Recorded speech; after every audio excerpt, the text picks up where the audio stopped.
Bun Pi Mai Laos, an episode of series, Buddhist New Year celebrations in Southeast Asia. The New Year in Laos, known as Bun Pi Mai, is almost as splashy as the celebrations over in neighboring Thailand, but getting soaked in Laos is a more gentle process than in Bangkok. Bun Pi Mai takes place over 3 days, during which, the Lao believe, the old spirit of Songkran leaves this plane, making way for a new one.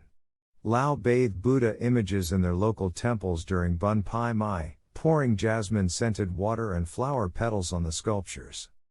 The Lao respectfully pour water on monks and elders during Bun Pi Mai, and less reverently on each other.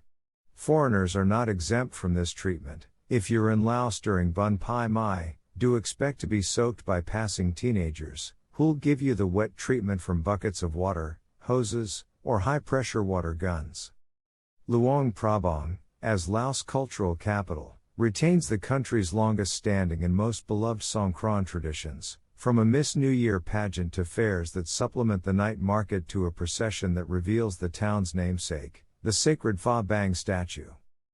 Read about other Laos holidays.